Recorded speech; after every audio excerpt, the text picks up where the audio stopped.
জাতীয় সংসদ নির্বাচনের দিন যত ঘনিয়ে আসছে ততই দেশের মানুষ ও নির্বাচন কমিশন নানা বিব্রতকর পরিস্থিতির সম্মুখীন হচ্ছে।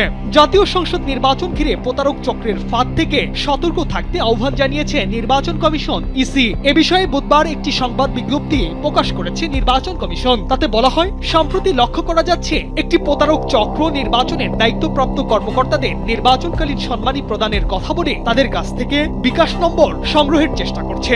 স্যান্ডেলিনা সো রূপচর্চায় আভিজাত্য। এ বিষয়ে নির্বাচন কমিশন বলেছে, আসন্ন গণভোট ও জাতীয় সংসদ নির্বাচনের ভোট গ্রহণ শেষে প্রিজাইডিং অফিসারদের মাধ্যমে স্ব কেন্দ্রে দায়িত্বপ্রাপ্ত সব কর্মকর্তাকে বিধি অনুযায়ী নির্বাচনকালীন সম্মানী প্রদান করা হবে। এজন্য কোনো ব্যক্তি বা প্রতিষ্ঠানের সঙ্গে যোগাযোগের প্রয়োজন নেই। নির্বাচন কমিশন নির্বাচনের দায়িত্বপ্রাপ্ত সব কর্মকর্তাকে প্রতারক চক্রের ফোন কলে সাড়া না দেওয়ার জন্য বিশেষভাবে আহ্বান জানিয়েছে।